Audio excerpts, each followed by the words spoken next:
instantes, para que as pessoas sejam avisadas que nós estamos ao vivo. Então, logo depois nós vamos trazer o nosso tema de hoje, que tem uma grande repercussão na vida de muitas pessoas, né? Nós vamos falar sobre os transtornos de personalidade, vamos falar das repercussões na infância, na adolescência, o que é preciso ver.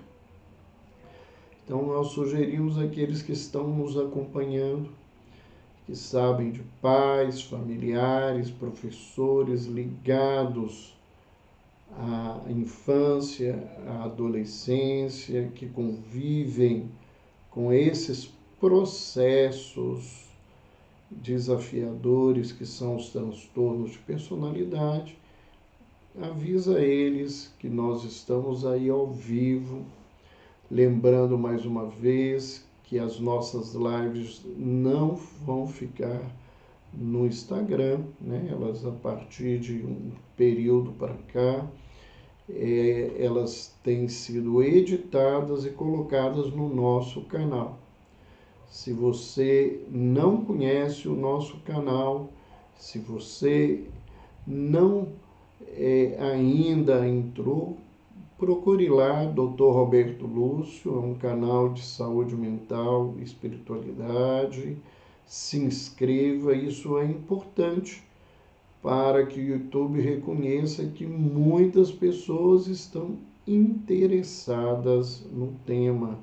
E marquem o sininho, né, as notificações, para que todas as semanas vocês sejam informados de mais uma novidade no nosso canal. Todas as semanas nós trazemos alguma novidade. Então, quem não conhece, que busque lá, né, Dr. Roberto Lúcio, no canal do YouTube. Boa noite, Soraya Maria Dutra. Boa noite, Patrícia Mazzoni. Rose Falcão. Boa noite. Deve ser Maria Helena 273. Jacilda Santos Frota. Boa noite, Jacilda. Então, nós estamos aí recebendo as pessoas para a nossa conversa dessa noite. É mais um tema voltado à questão da infância, da adolescência, né? Trazendo, né, uma chamada para as pessoas, lembrando que nós vamos estar promovendo em junho, nos dias 17 e 18 de junho, de forma presencial, um evento, uma imersão de final de semana, uma experiência certamente transformadora. Você quer ajudar o seu filho? Uma jornada na arte de acolher. Esse nosso evento não vai ser gravado, ele não é um curso, é uma experiência, é uma vivência. Nós estamos retomando formas de trabalhos que nós fazíamos anteriormente, quando só trabalhávamos com psiquiatria de infância e adolescência, na orientação de pais, né? Então, são experiências. Então, não adianta gravar, porque as vivências são importantes, o compartilhamento das experiências são importantes, e a gente não tem como divulgar essas experiências por uma questão de ética, de respeito às pessoas que irão participar. Então, se você quer conhecer a jornada, né, nós vamos estar promovendo esse trabalho. É só entrar no nosso site www.robertolucio.com. Então, lá vocês têm as informações, os contatos, com quem vocês podem entrar em contato pelo WhatsApp e conversar e serem colocados nos grupos de trabalho. Então, boa noite mais uma vez, Dudu Feder, Rose Silva, Margarete Oliveira, boa noite, Maria, Márcia, boa noite a todos vocês. Então vamos começar a nossa conversa de hoje. O nosso tema é transtorno de personalidade, as suas repercussões na infância e adolescência. Para alguém que possa estar entrando pela primeira vez, que não nos conhece, meu nome é Roberto Lúcio Vieira de Souza, eu sou médico, psiquiatra, sou psiquiatra clínico e psicoterapeuta do Instituto de Assistência Psíquica Renascimento em Belo Horizonte e atuei durante 38 anos como médico assistente do Hospital Espírita André Luiz em Belo Horizonte, e nós estamos trazendo as nossas experiências para compartilhar com vocês. Então vamos, sem mais delonga, caminhar para a nossa conversa. Já lembrando desde o início que aqueles que quiserem fazer alguma pergunta sobre o tema, que possam colocar aí no chat, no finalzinho, nós vamos responder essas perguntas. Eu sempre gosto de iniciar falando sobre conceitos. Entender o que nós estamos falando. Então, lembrar que hoje, em saúde mental, a gente não fala mais de doenças, a gente fala de transtornos, por uma característica de que o adoecimento psíquico ele é muito individual, ele não tem as suas causas totalmente esclarecidas, alguns deles sem muito conhecimento. A evolução depende de inúmeros fatores, ela não é uma evolução única ou uma evolução padrão, E as respostas medicamentosas são variadas, então o prognóstico também é variável, então por isso a gente trabalha com os transtornos. E a gente vai falar de personalidade, e eu gostaria de começar, embora a escola americana, que hoje tem sido um grande referencial para o estudo da psiquiatria, não se preocupe muito em diferenciar temperamento, caráter, personalidade. Nós achamos que isso é importante, inclusive para a gente poder entender sobre o que nós estamos falando. Eu sou de um tempo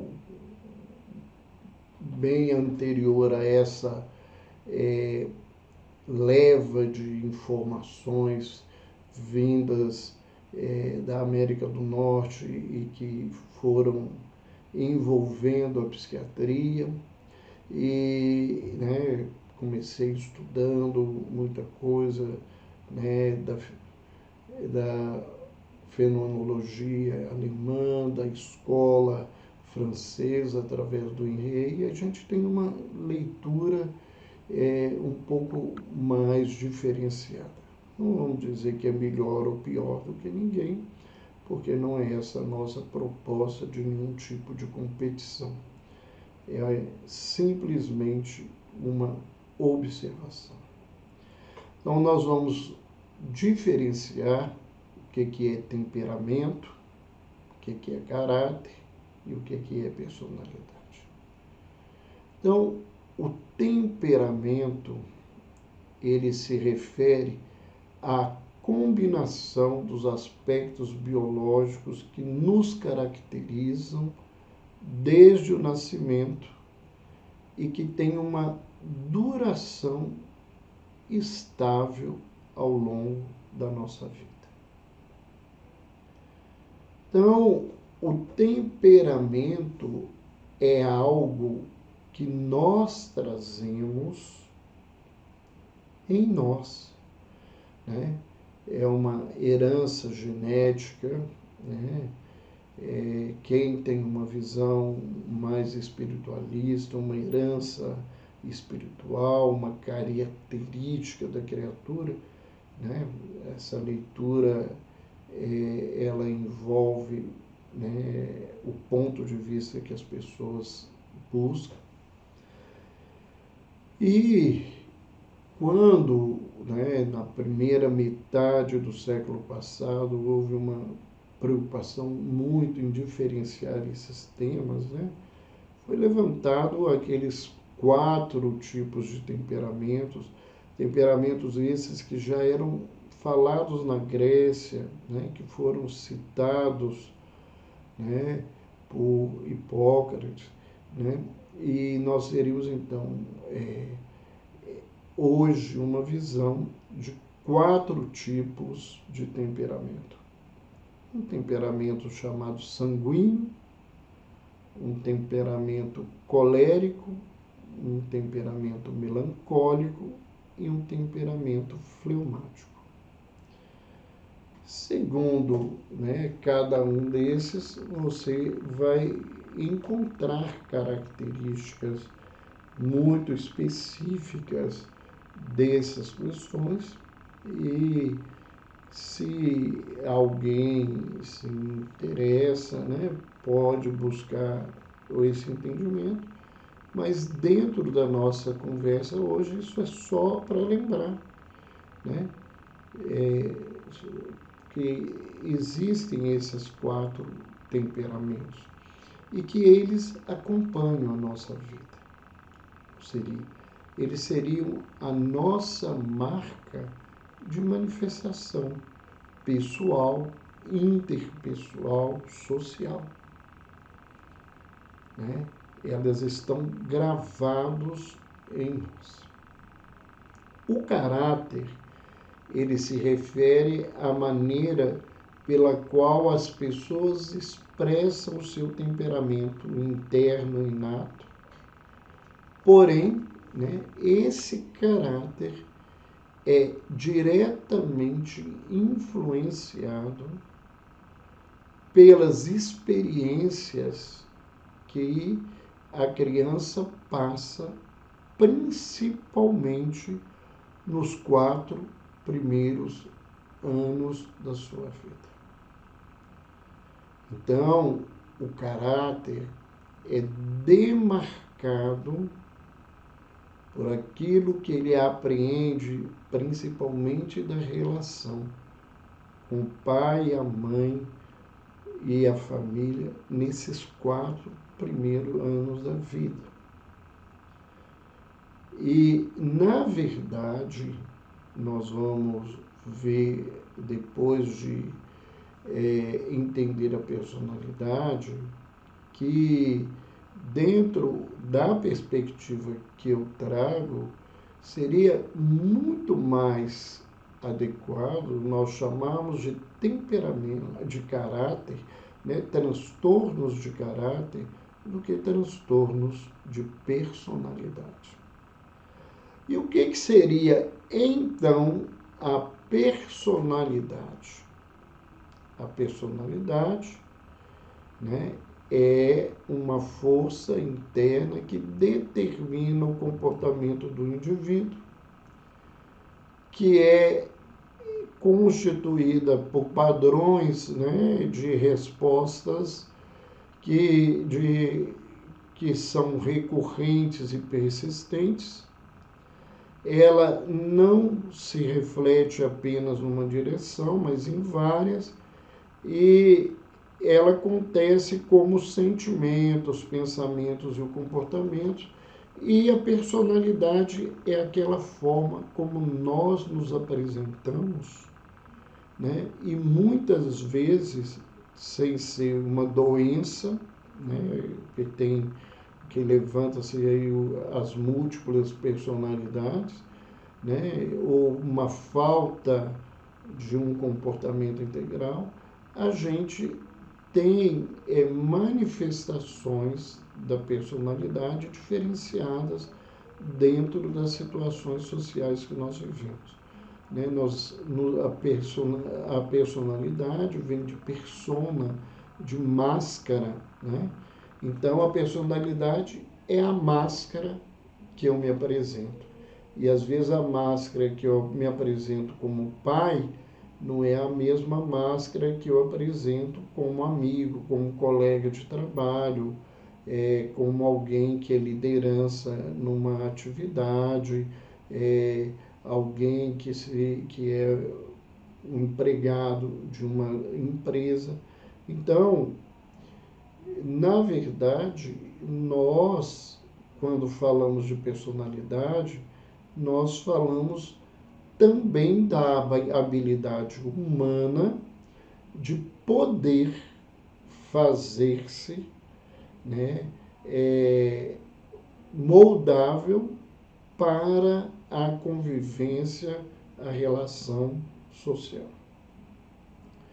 Então, o transtorno, na verdade, como nós vamos ver posteriormente, ele teria muito mais a ver com o caráter, ou seja, com o temperamento, mas aquilo que eu vivencio, né, aquilo que eu experiencio nos 4 primeiros anos da vida, do que com essa personalidade que as pessoas vão levantando.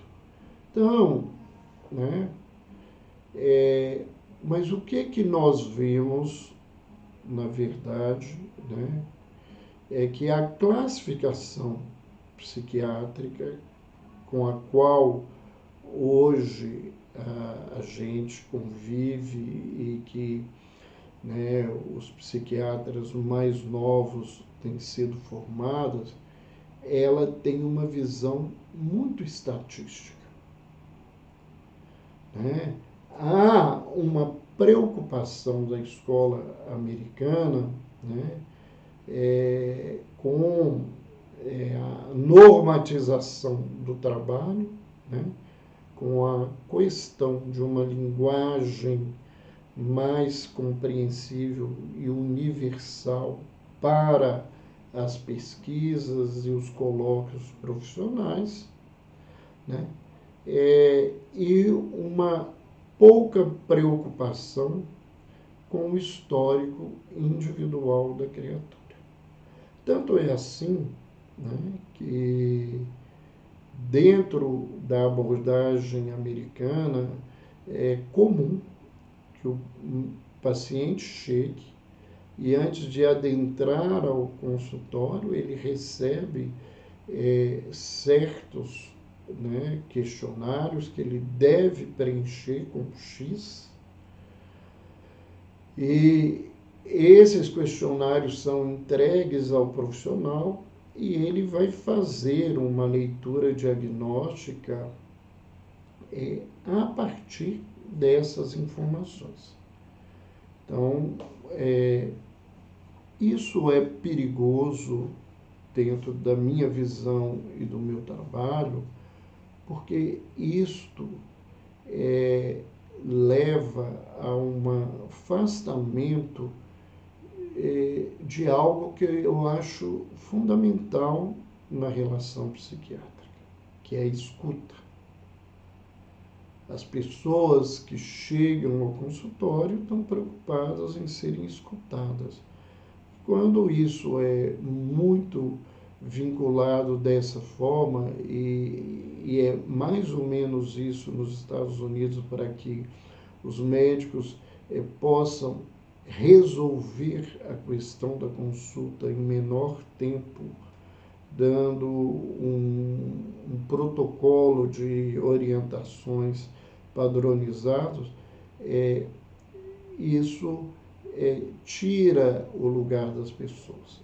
Há poucos dias eu atendia uma senhora dos Estados Unidos que me pedia ajuda para atender, né, o seu companheiro, que é europeu, e que se incomodou, né, embora o europeu já é em si uma pessoa mais fechada, e não aceitava mais o atendimento dos profissionais dos Estados Unidos, porque eles diziam que eles eram frios e distantes, né? Então isso nos preocupa quando a gente está tentando entender o que a gente está fazendo. Uma pergunta que é muito interessante da gente conversar sobre ela é por que os diagnósticos dos transtornos de personalidade se acentuaram. Será que aumentou o número de pacientes com o tempo? O que foi que aconteceu? Então, nós vamos ver que algumas coisas contribuem seriamente para isso. A primeira delas é o aprimoramento do conhecimento, tanto no campo médico, da psiquiatria, quanto no campo da psicologia. Nesse sentido, né, é muito importante lembrar, né, que os transtornos de caráter, né, ou de personalidade, eles começaram a ser catalogados, divulgados, estudados mais ou menos na década de 40 do século passado, com uma forte influência da psicanálise. E posteriormente, por volta dos anos 80, esse processo foi se acentuando, né? E foi se estruturando muito do que nós temos de estudo, de compreensão hoje sobre o tema. Então, a partir do momento que a gente estuda e que existe mais conhecimento, né, o profissional que está atento à sua formação, ele consegue, na verdade, aprofundar a sua observação e o seu diagnóstico, e isso melhora a sua capacidade, né, de prescrever, seja o que for, no sentido de oferecer maior ajuda às criaturas. Outro motivo importante é a globalização das informações. Então, na medida em que o público leigo foi tendo acesso a essas informações e se percebendo com alguma característica ou percebendo essas características em algum familiar, em algum ente querido, passou a se buscar ajuda para que essas pessoas pudessem ser tratadas.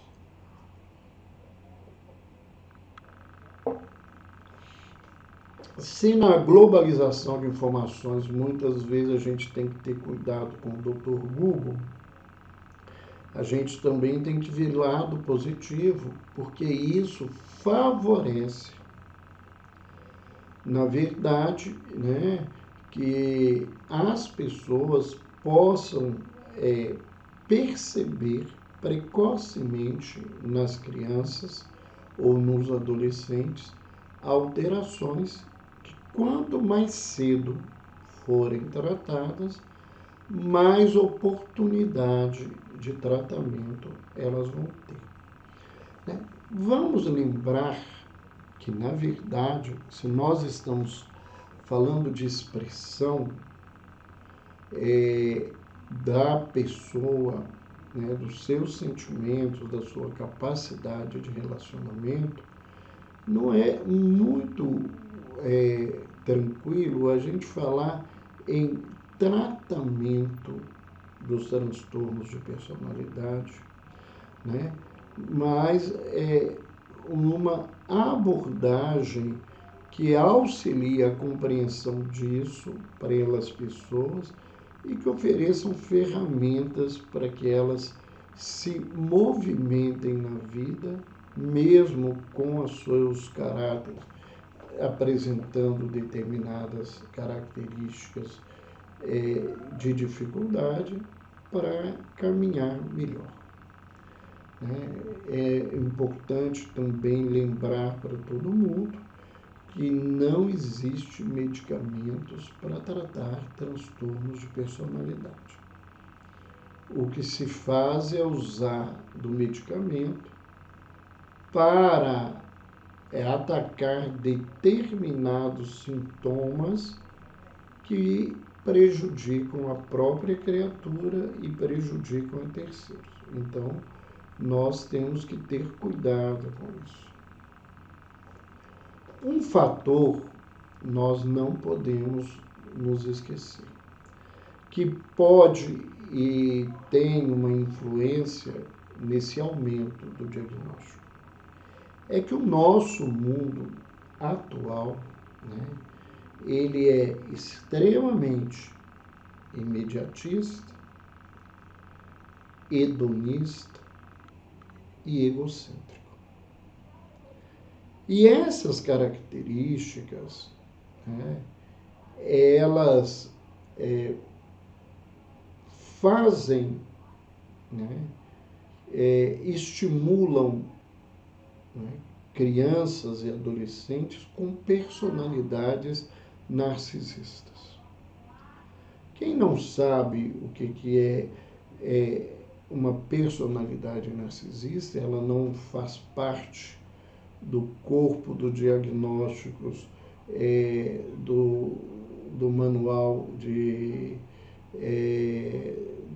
estatística e diagnóstico da Associação Americana de Psiquiatria, nem do Código Internacional de Doenças da Organização Mundial de Saúde, mas ela é muito bem estudada no campo da psicanálise. E ela tem a ver, né, com uma das figuras, um dos mitos gregos, que é o mito de Narciso, né? Que Narciso, né, ele se encanta com a sua própria imagem refletida no rio, e esse encanto o faz apaixonar-se por ele próprio de tal forma que ele ali permanece, né, e não consegue mais sair daquele lugar por causa desse encanto, né? Há inclusive uma flor que ela fica, né,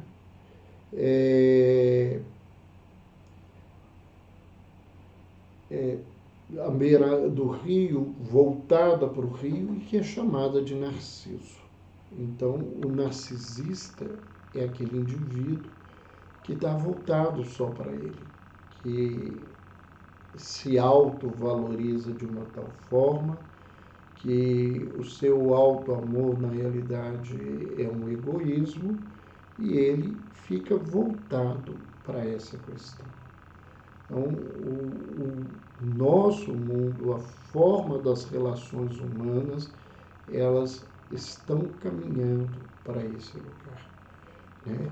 E como isso é global, é social, isso influencia muitos pais e a forma como os pais se dirigem aos filhos e se conduzem diante dos filhos, né, eles muitas vezes contribuem de forma intensa para o surgimento dessa personalidade narcísica que, né, dá espaço, origem aos transtornos dos quais nós estamos falando. Nós vamos ver, né, que existem alguns transtornos que eles estão presentes, as características deles estão presentes muito precocemente na vida da criatura. Mas há criaturas em que o transtorno, né, ele se acentua, ele se demarca pela postura das suas famílias disfuncionais, né? Nós vamos perceber, né, que é muito comum, né, no bojo desses transtornos de personalidade, e alguns mais ou menos, histórias de pais violentos, né, de pais permissivos, de crianças que sofreram todo tipo de abuso, crianças que conviveram com a violência e o abuso dentro do lar, e que esses fatores eles são muito comuns quando a gente está acompanhando a história do paciente e fazendo esse diagnóstico. Então, isso é importante que a gente pense nesse contexto. Mas qual que é o referencial clínico para esse diagnóstico? Se nós falamos de transtornos de personalidade, né, eles são formas, né, invasivas, persistentes de comportamento social que fogem a um padrão, né, que fogem aos limites aceitáveis do comportamento, das normas. E não só no sentido do desrespeito, porque também é um desrespeito, mas no sentido da não vivência, né, do afastamento, do isolamento, para que esses comportamentos não façam parte da vida deles. Isso é bastante claro, né, dentro dessa visão de estatística, de padronização, né? Mas nós vamos ver que quando a gente olha os transtornos, as características dos transtornos, sintomas, que os comportamentos que a gente precisa observar, essas criaturas, né, elas têm comportamentos que nós temos. Então, se a gente para e começa a estudar os transtornos, eu tenho esse transtorno, eu também tenho esse, eu também sou isso. Porque se não for um profissional com a competência de avaliar, é preciso que exista inúmeros fatores concomitantes que possam justificar que nós estamos falando de um transtorno de personalidade. Então, esse diagnóstico ele tem que ser feito por um especialista. E, de preferência, esse especialista ele tem que ter o cuidado de fazer uma boa avaliação desse indivíduo para que isso não seja problema. né, ele deve, de preferência, esperar mais de um atendimento, de uma consulta, de uma avaliação, para poder começar a falar com a família, com o paciente, sobre esses transtornos. Nós temos testes que ajudam a caminhar para esse sentido, mas como as manifestações são muito individuais, às vezes isso não é o suficiente, né?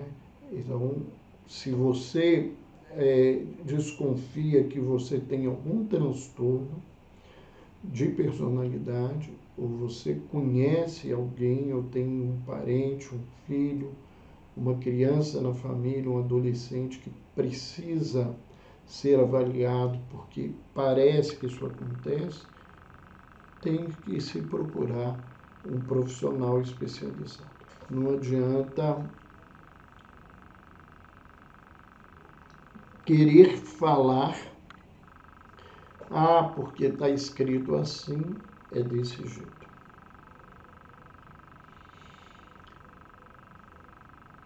O transtorno, ele atinge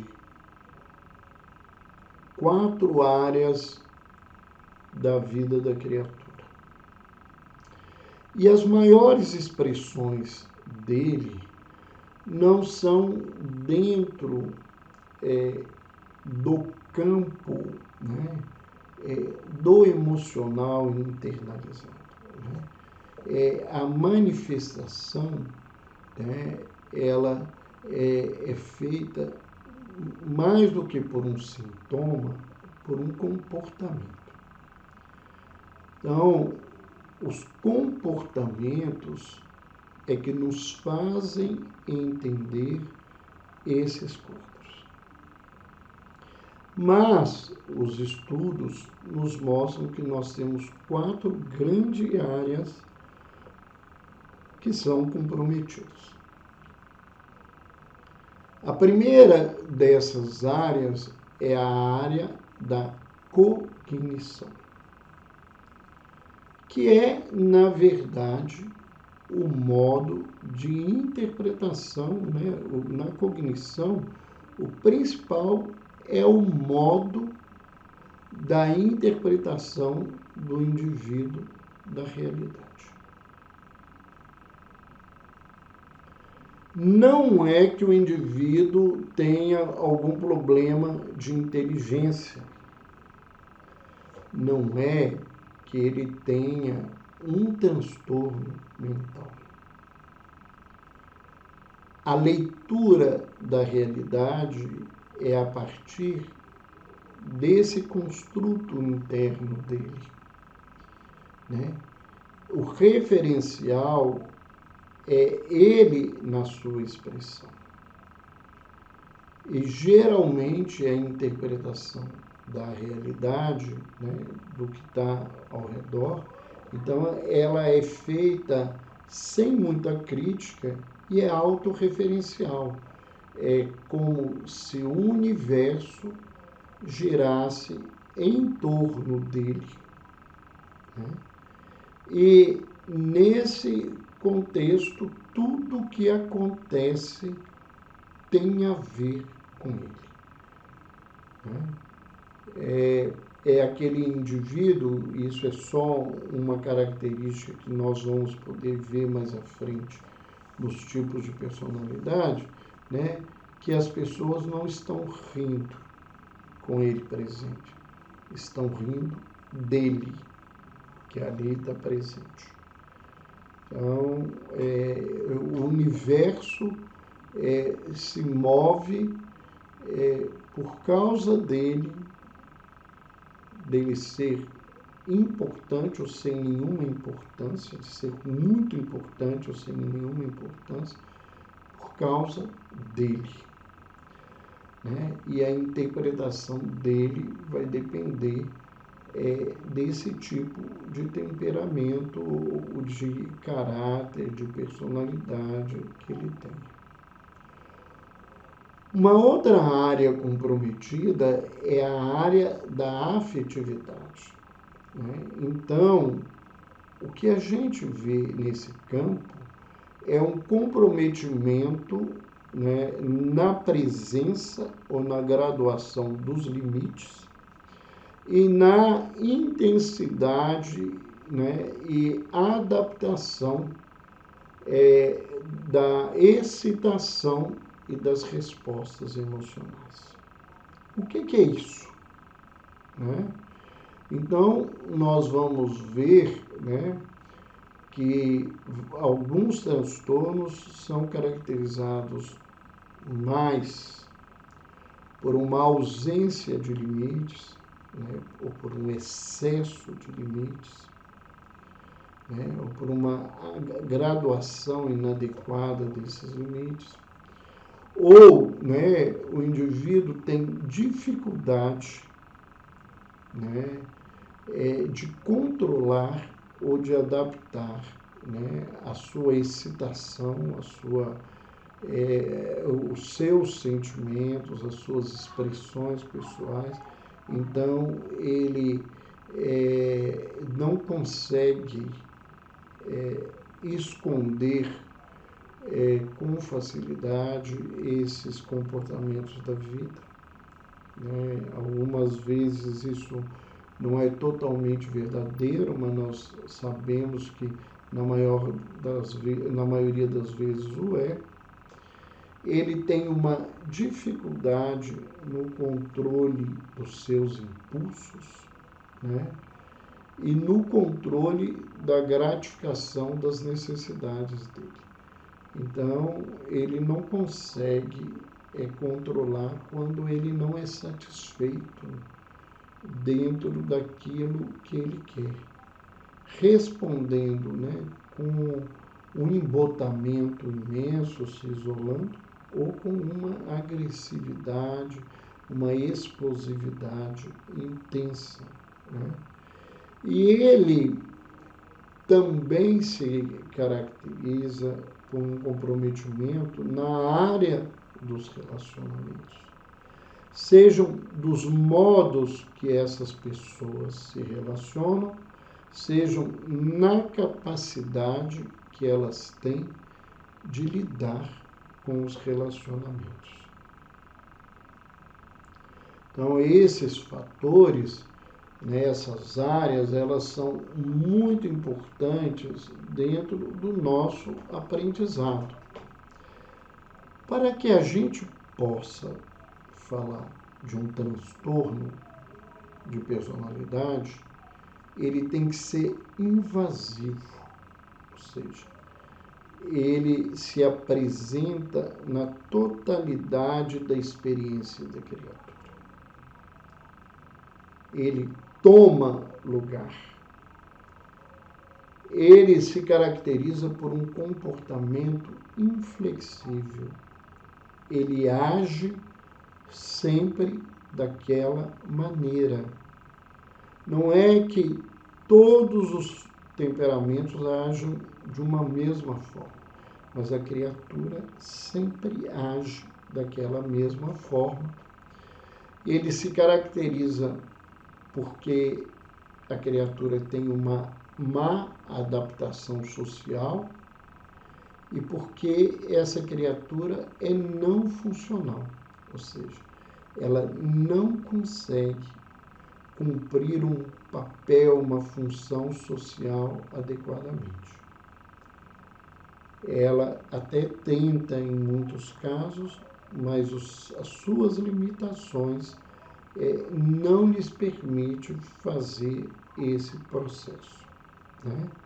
Algumas vezes eles manipulam como se tivesse uma boa adaptação social, mas na medida que se conhece o indivíduo e o seu comportamento, a gente vê que isso é só uma casca, uma máscara e não é uma realidade. Os transtornos de temperamento, eles têm uma presença de angústia pessoal, né?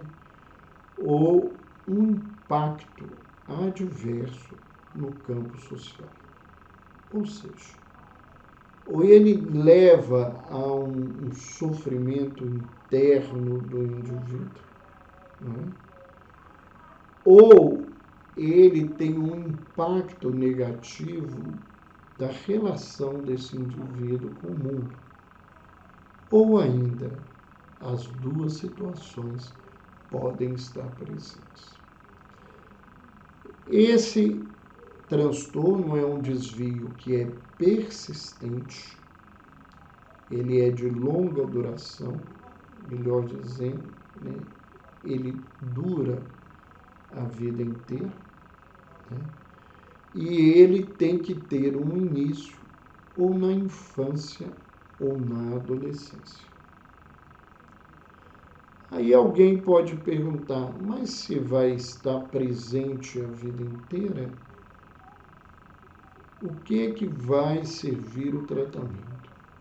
O tratamento vai servir para que o indivíduo possa ter uma melhor adaptação social, possa ter um melhor funcionamento social, né? Que ele possa sofrer menos e causar menores danos para ele e para a sociedade, né?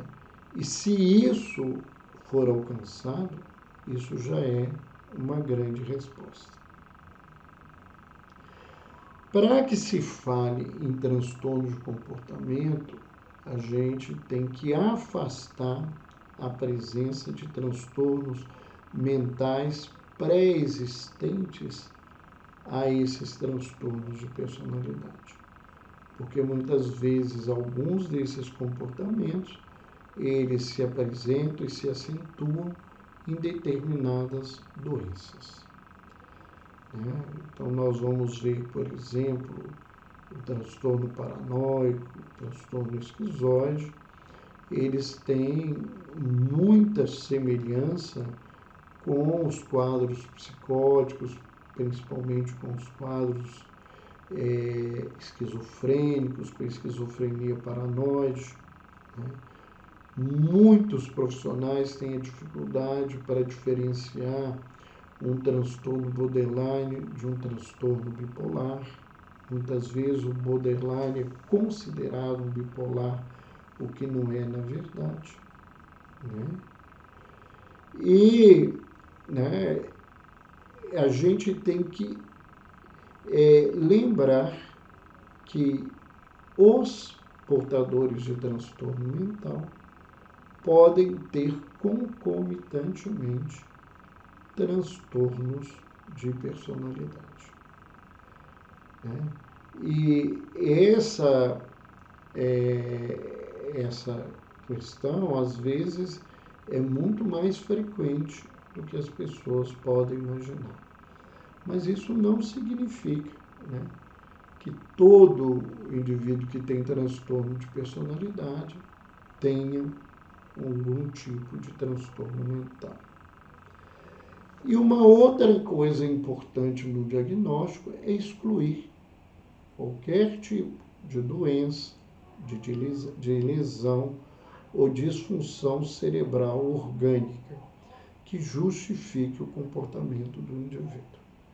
E aí nós não estaremos falando, na verdade, de transtornos de personalidade.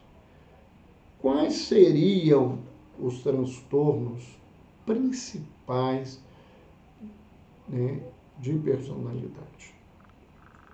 Então, nós vamos mostrar aqui, né, que o que nós estamos conversando é sobre esses quadros, né? Não é sobre os transtornos de desenvolvimento, como nós falávamos outro dia, não são os transtornos mentais, né, que a gente tem várias palestras sobre eles, de ansiedade, transtornos depressivos, transtorno bipolar, transtorno, a própria esquizofrenia, o transtorno obsessivo compulsivo, e outros tantos transtornos que são de outra classe, de uma outra estrutura. Todos esses transtornos que nós vamos falar, né, eles quase sempre iniciam ou na infância ou e principalmente na adolescência. Mas eles estão aí presentes, né? E alguns são mais frequentes e eles são mais preocupantes. Então, nós temos o primeiro desses transtornos na classificação, que é o transtorno paranoide, né? Em que a pessoa é excessivamente sensível, tudo melindra ela, incomoda ela tem desconfiança, ela tem uma autovalorização persistente, ela acha que ela é muito importante, ela se vê nesse contexto, ela tem uma exigência muito grande pelos seus direitos. São várias características, a gente está separando algumas coisas para facilitar, porque a gente não espera e não deseja que aqueles que não são profissionais da área de saúde tentem fazer diagnóstico, mas para a gente ter uma ideia do que mais diferencia um transtorno do outro. O outro transtorno importante é o transtorno esquizoide. Né? O transtorno esquizoide, né, ele se caracteriza muito por criaturas que não têm prazer em quase nada, nem prazer sexual com outras pessoas eles não têm. Eles são de uma frieza emocional, né? Eles têm uma afetividade embotada, eles não conseguem apresentar essa afetividade. São pessoas que fazem atividades mais solitárias, fogem do convívio social, né? É aquele indivíduo que as pessoas chamam de esquisito, de estranho, ele sempre foi mais fechadinho nele. E isso é muito perigoso, porque muitas vezes as pessoas veem isso e acham que isso é normal, né? E pode não ser nem tão normal assim, nem ser um temperamento. Quantas vezes, fazendo uma anamnese retrospectiva em pacientes esquizofrênicos que chegam ao meu consultório, que chegavam a mim pelo caminho do hospital, eu via, né, na fala, doutora, a gente não pensava em nada, mas ele era mais caladinho, ele não se apresentava para as pessoas, ele não conseguia mostrar os seus sentimentos, então são coisas que exigem da gente um maior cuidado. Nós temos o transtorno de personalidade antissocial, que também é chamado de psicopatas, né, que se caracterizam principalmente pela indiferença pelos sentimentos alheios, por uma falta de empatia com as pessoas, por uma ausência de culpa naquilo que eles fazem, né? Por atitudes de responsabilidade, de respeito à norma, e podem chegar a ser bastante irascivos, violentos, até criminosos, né? O serial killer, eles se caracterizam, né, por mortes, né, de muitas pessoas, às vezes sem uma causa aparente, com requinte de crueldade. E aí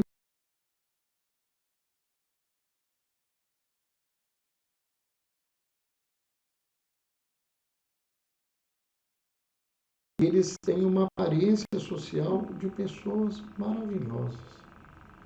vizinhos ótimos, pessoas de convívio maravilhoso, colega de serviço ótimo, uma criatura que parece do bem. E que atrás dessa capa eles têm comportamentos de desrespeito, comportamentos amorais, comportamentos criminosos sérios.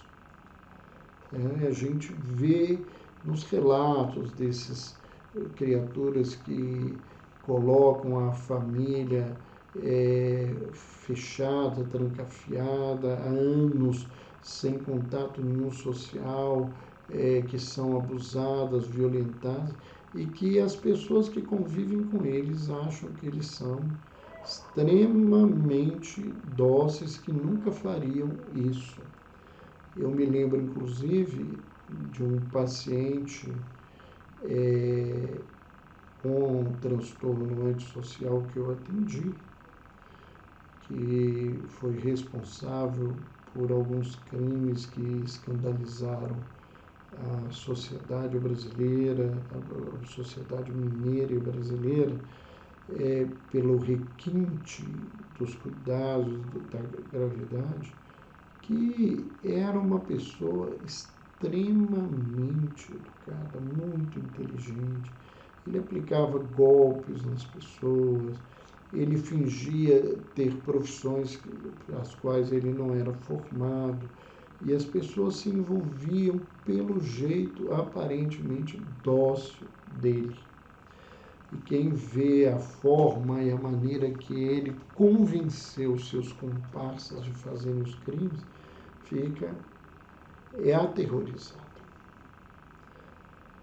Nós temos, um transtorno, de personalidade emocionalmente instável, que se divide dentro dos estudos em dois grupos. Os grupos do transtorno de personalidade impulsivas e o transtorno de personalidade limítrofe, ou borderline em inglês. O que diferencia um grupo pelo outro? Os impulsivos, primeiro eles se caracterizam por isso, pela impulsividade. Eles têm explosões de fúria muito grande que depois passam, eles vivem uma situação às vezes de muito conflito por tudo que fizeram. Eles são criaturas que têm tendência ao conflito, eles caçam confusão, eles veem, eles geram algum tipo de conflito. E eles são criaturas que buscam gratificação imediata, as coisas têm que darem para aqui e para agora, eles não sabem esperar, eles não sabem conviver com essas frustrações da vida. E nós temos os transtornos borderlines, que são de grande preocupação, porque eles hoje são os mais comuns. E a gente fala isso até acompanhando as estatísticas do Hospital Espírita André Luiz, onde eu trabalho como coordenador do internato de saúde mental da Faculdade de Ciências Médicas para a área de medicina. Então, eu vendo, o número de diagnósticos de transtorno borderline é muito grande. Às vezes, numa semana, e isso para quem trabalha em psiquiatria sabe que é muito grande, às vezes tem 6, 8, até 10, 12 casos novos internados com esse tipo de diagnóstico.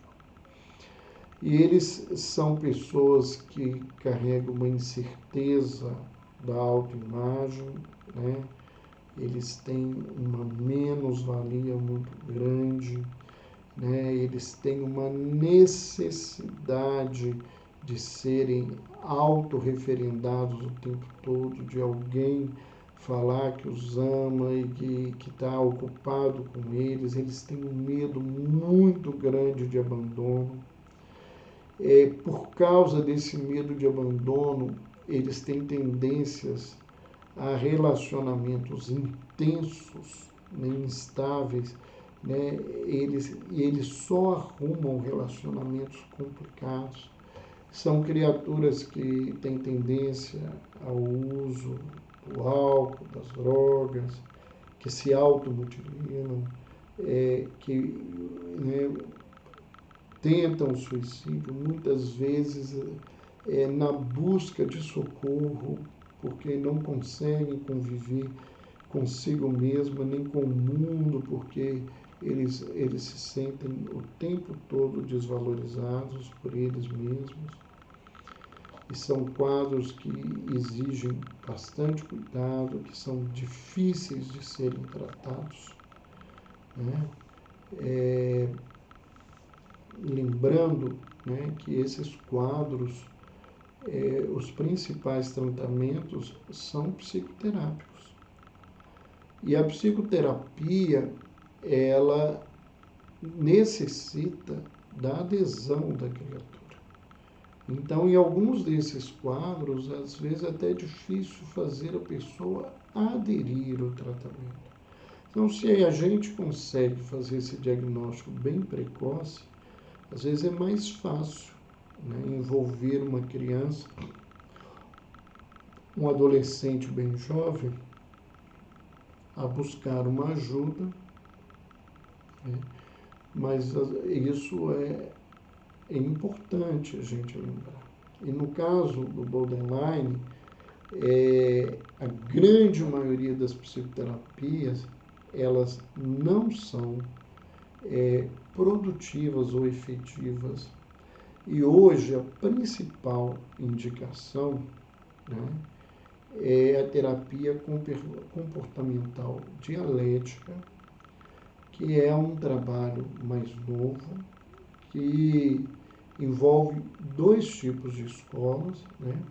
Envolve a escola comportamental, que é mais antiga, que tem bases lá no início do século passado, no final do século XIX, início do século XVIII, com Pavlov, ou do século XX, com Pavlov, e o Mindfulness, que é um corpo de ferramentas baseadas na cultura Zen, que foram desenvolvidos em Harvard e que na terapia comportamental dialética, um dos principais instrumentos. Infelizmente, nós temos muito poucas pessoas com formação nesse campo ainda, né? Muitas das pessoas formadas estão em centros de referências muito grandes.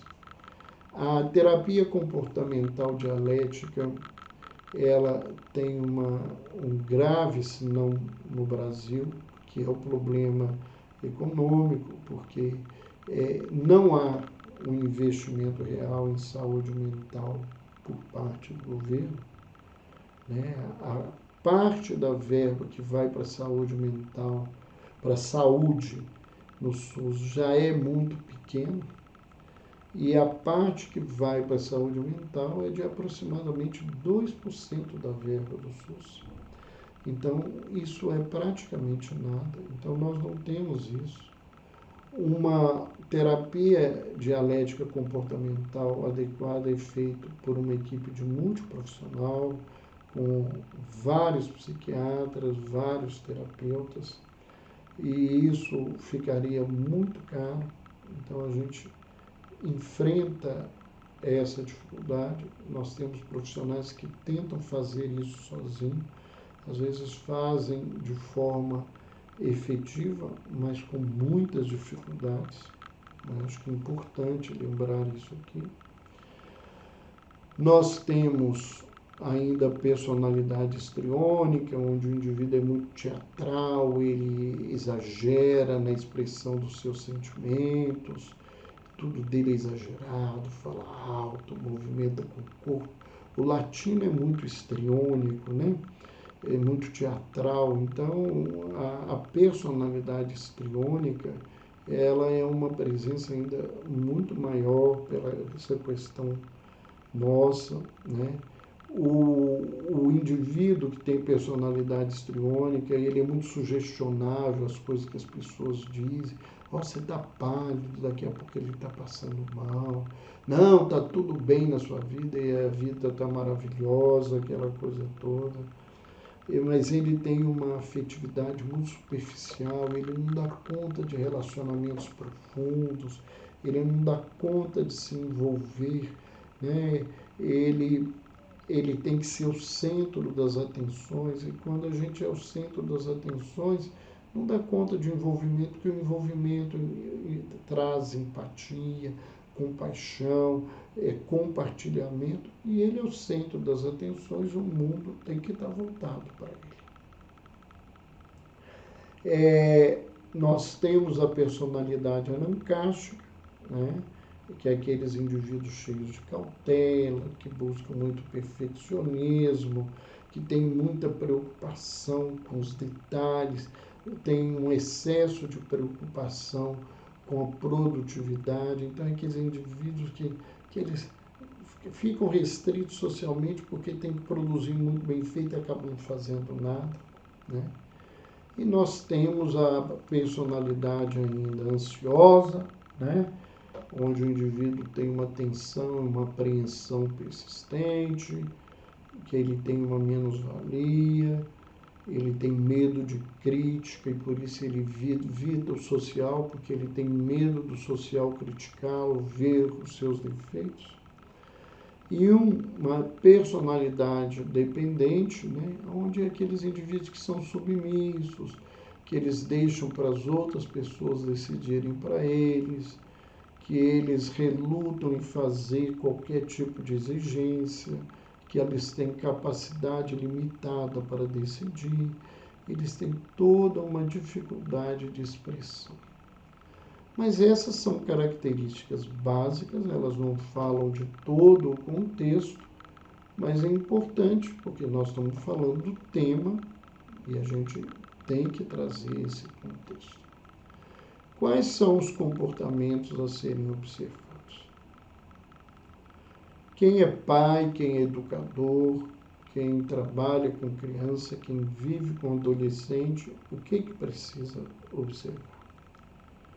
Então, nós vamos trazer aqui alguns comportamentos que, se presentes, eles precisam ser observados e serem encaminhados, desde que não seja um só desses comportamentos, mas que a criança ou o adolescente ou o jovem apresente mais de um desses comportamentos. Então, a primeira coisa, né, é um indivíduo que é cínico, né, que é desrespeitoso, que é insensível às outras criaturas. Uma característica muito constante, mentira. A mentira é muito usada nesse contexto dos transtornos de personalidade. A manipulação, né? Eles são muito manipuladores, né? Mas lembrar que tem pessoas que não têm um transtorno de personalidade e são manipuladoras, né? É uma característica que eles têm no seu temperamento, mas só para a gente ver que não é só uma coisa, né? Tem que se associar várias coisas nesse contexto. Nós temos aí os desrespeitos às regras, às normas, os indivíduos que desde cedo apresentam arrogância, que acham que é melhores que os outros, que se dirigem às pessoas gritando, dando ordens e achando que isso é o correto, né? Essas famílias de pais permissivos têm trazido muita arrogância na manifestação dos jovens e das crianças nas relações interpessoais deles, né? A falta de sentimento de culpa, isso é muito grave, isso precisa ser observado. uma intensa hostilidade, irritabilidade, uma tendência à agressividade, principalmente agressividade física, a violação dos direitos dos outros, né? Pegar os objetos dos outros, usar o que é dos outros, violar a correspondência, arrombar o guarda-roupa do irmão, das pessoas em casa, isso, né, o roubo, em alguns casos, principalmente nos comportamentos antissociais, a incapacidade para relacionamentos saudáveis. Todos os relacionamentos que ele tem são ruins, acabam rapidamente, e os que ficam são pessoas que às vezes têm comprometimentos de temperamento e caráter muito parecido com eles, ou também presentes, né? Crianças, principalmente adolescentes jovens, que vivenciam riscos desnecessários, que gostam, né, de viver experiências perigosas, a irresponsabilidade financeira, né, e o descumprimento de obrigações sociais e no trabalho. Quando verem esses elementos, né, é importante que se procure um tratamento para essas criaturas. Se você, né, vive esses problemas e você não está dando conta de resolver essas questões na sua vida, na vida dos seus filhos, das pessoas com quem você convive de perto, crianças, jovens, adolescentes, nós estamos fazendo, né, já promovendo aí para acontecer em junho, um evento presencial, uma jornada na arte de acolher para pais e educadores que vivem com os desafios de filhos que têm transtornos de desenvolvimento, transtornos de personalidade, transtornos mentais, transtornos de conduta, né, que nós vamos estar auxiliando esses pais a adquirirem ferramentas para lidarem melhor com essa situação. Algumas pessoas, né, já se interessaram e estão caminhando para escrever, mesmo sem os filhos terem esses problemas. Vieram nos perguntar: eu tenho um filho pequeno e o senhor acha que seria útil para mim, enquanto pai, me preparar para essa situação? Utilíssimo se as pessoas se propõem a fazer esse cuidado, né? Isso pode ajudar, mas pode ajudar também quem trabalha, né, para conhecer a nossa experiência, como nós lidamos com pais, para que eles possam se armarem com instrumentos efetivos na relação. Isso pode, né, ser uma oportunidade para estudantes que queiram aprender essa nova experiência na vida deles. Então, nós estamos vendo aqui, psicólogos também podem participar, Cicélia, podem se inscrever, né? Então, eu vou colocar aqui o nosso site, onde vocês podem encontrar todas as informações sobre o nosso evento, né? Lembrando que ele é presencial e que ele não vai ficar gravado, porque, na verdade, ele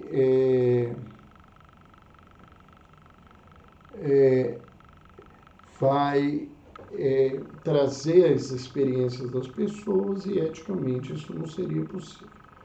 Mas, Célia, você pode procurar aí o nosso site. No nosso Instagram tem todas as informações, inclusive os contatos do WhatsApp, que vocês podem escrever. Até final de março, as inscrições têm um preço especial e quem se inscrever até o final de março vai ter uma aula bônus, né? Nós temos um e-book que está sendo já preparado, né?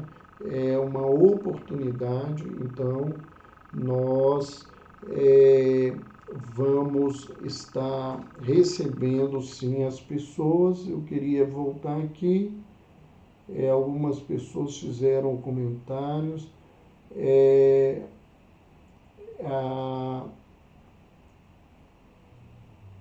Deixa eu ver quem colocou aqui mais para frente.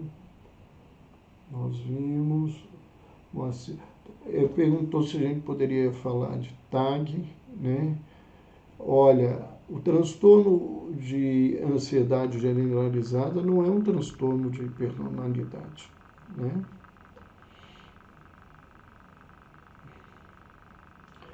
Voltamos aí, tivemos um problema da internet.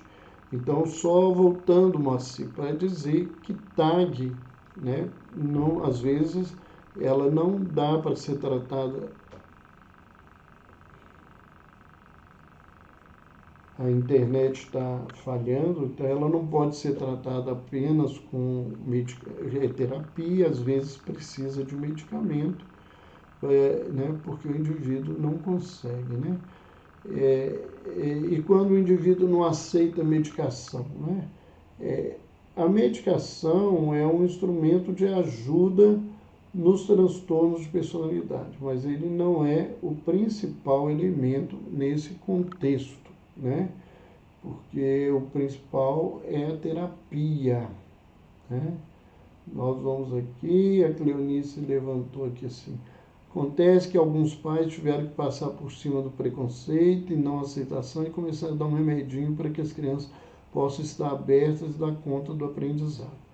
Aí nós estamos num nível mais complexo, porque muitas vezes também se dão remédio a crianças que não precisariam ser tratadas com remédio.